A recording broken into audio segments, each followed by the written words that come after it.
The topic is stack organisation. आइए देखते हैं स्टैक ऑर्गेनाइजेशन होता क्या है। It is based on LIFO structure. आइए डायग्राम से समझते हैं। इसमें 0 to 5 तक के आइटम हैं और प्लेस हो सकते हैं। सबसे पहले आइटम को हमने नल रखा है। नल रखने का रीज़न है कि हम इससे ट्रैक लगा सकते हैं कि हमारा जो स्टैक है एम्प्टी है या नहीं है। We will discuss it later in detail. हमने जो डेटा एंटर करना शुरू करा है वो 1 से किया है। 1 पर हमने ए डाला है, फिर बी, फिर C and D. Last item is D. अगर हमें सब इसमें से कोई डेटा बाहर निकालना है तो सबसे पहले डेटा सबसे ऊपर वाला ही बाहर जाएगा। That is why it is cold last in first out. जो सबसे लास्ट में आया है that would be retrieved first. और जो स्टैक के सबसे टॉप में आइटम होता है that is represented by top of stack, denoted by TOS and pointed by stack pointer. आइए इसके ऑपरेशन देखते हैं। So there are 2 operations, push and pop. Push को इंसर्शन बोलते हैं, पॉप को डिलीशन बोलते हैं। तो सबसे पहले पुश की बात करते हैं। यहाँ पे हमने पहले से एक स्टैक बना रखा है जिसको हमें 0 से लेकर 7 तक की एंट्री करा सकते हैं। हमने 1 2 3 पर एंट्री करा रखी ABC की। नाउ हमें 4th पे एक डेटा और एंटर कराना है। सबसे पहले हमें स्टैक पॉइंटर को इंक्रीमेंट करना पड़ेगा so that it can reach to the 4। इसके लिए हमें कमांड लेनी पड़ेगी इंक्रीमेंट की, दैट इज स्टैक पॉइंटर में हमने एक वैल्यू ऐड कर दी है। नाउ हमारा जो पॉइंटर है वो 4 तक पहुंच जाएगा। देन हमें डेटा होता है हमारा डेटा रजिस्टर में, उसे हम मेमोरी ऑफ स्टैक पॉइंटर में ट्रांसफ़र कर देंगे। अगर हमारे पास डेटा रजिस्टर में कोई वैल्यू है जो है हमारे पास D, तो अब हमारे पास जो प्लेस होगा डेटा वो हो जाएगा D। बट यहाँ पे एक सिचुएशन है, अगर इंक्रीमेंट करने के बाद स्टैक पॉइंटर की वैल्यू 0 हो जाती है, इसका मतलब ये है कि हमारा इंक्रीमेंट करने पर डेटा नहीं मिला है या इंक्रीमेंट नहीं हुआ है, और बिकॉज हमारा स्टैक फुल है। तो हमने वहाँ पर फुल को स्टेटस को 1 कर दिया है। इसका मतलब है हमारा स्टैक फुल है। इसे लिखने का दूसरा तरीका है एम्प्टी 0, मतलब हमारा जो स्टैक है वो एम्प्टी नहीं है। Same goes with the deletion. अगर हमें सबसे पहले कोई डेटा डिलीट करना है, सपोज करो हमें 3rd पॉइंटर पे या 3rd नंबर पे डेटा डिलीट करना है दैट इज C, तो सबसे पहले हमें C को कहीं और स्टोर करना पड़ेगा so that it won't get lost. तो हमने क्या किया, C को एक तरीके से मेमोरी ऑफ स्टैक पॉइंटर बोलते हैं इसे, उसे हमने किसी अलग डेटा रजिस्टर में ट्रांसफर कर दिया है। Now I will decrement stack pointer from 3 to 2। तो अब मैंने इसे स्टैक पॉइंटर को 1 नंबर कम कर दिया सो दैट मुझे 3 से 2 पे पहुंच जाए। नाउ मेरा स्टैक पॉइंटर पहुंच गया यहाँ पर। इट मीन्स मेरा ऊपर वाला डेटा काउंट नहीं होगा।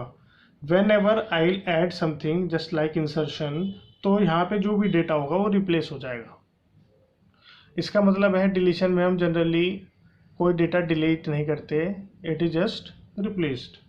यहाँ पे लेकिन एक कंडीशन है, अगर हमने डिक्रीमेंट करते हुए स्टैक पॉइंटर की वैल्यू हमारी 0 हो जाती है, इट मीन्स है हमारे पास स्टैक पहले से ही खाली है, ये स्टैक खाली है, तो उसे हमें इंडिकेट करने के लिए लिखते हैं एम्प्टी 1। 1 इज एन स्टेटस जो बताता है एम्प्टी ऑन हो चुका है, मतलब हमारा स्टैक इज एम्प्टी। या अगर हम दूसरे तरीके से लिखें तो हमारा है full 0, our stack is not full. So that is all about the operation of stack.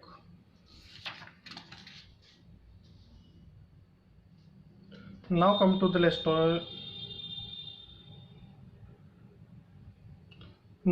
Next topic that is memory stack. इसमें ये दिखाया गया है एक हमारी जो मेमोरी होती है कंप्यूटर में वो भी एक स्टैक की तरह ऑर्गेनाइज होती है। As we can see in the diagram, एक स्टैक है जो इसका जो शुरू हुआ है 1000 से और एंड हुआ है 4001 से। वहाँ पे हमारे प्रोग्राम भी स्टोर होते हैं।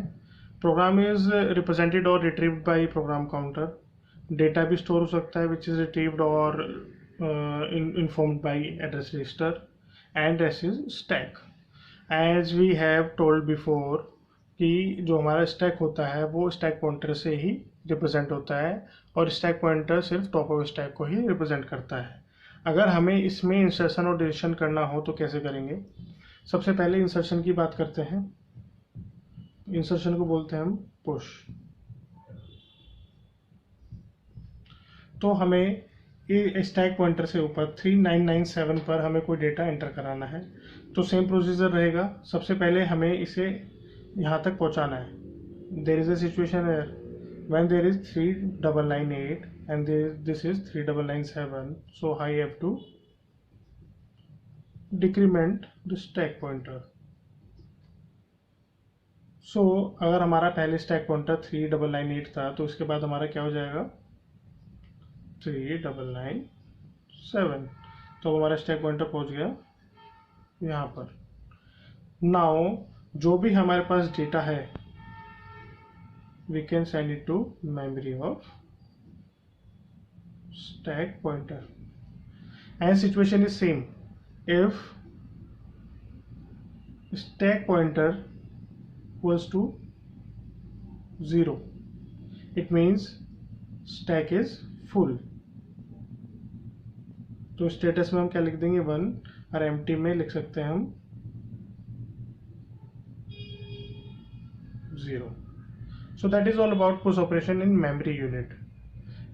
पॉप की बात करते हैं।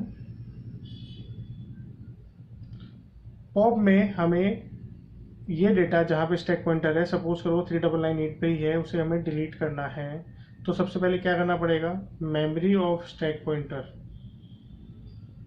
को हमें किसी डेटा रजिस्टर में सेफली पहुँचाना पड़ेगा, सो दैट जो भी डेटा है वो हम उसे बाकी में यूज ले सकें। नाउ स्टैक पॉइंटर हमें 3998 से 3999 तक पहुंचाना है। उसके लिए हम क्या करेंगे, SP प्लस 1, इस तरीके से जो हमारा स्टैक पॉइंटर है वो हमारा नीचे पहुंच जाएगा, दैट इज 3999। तो यहाँ पे हम लिख देते हैं for the clarification that is push operation and that is pop operation.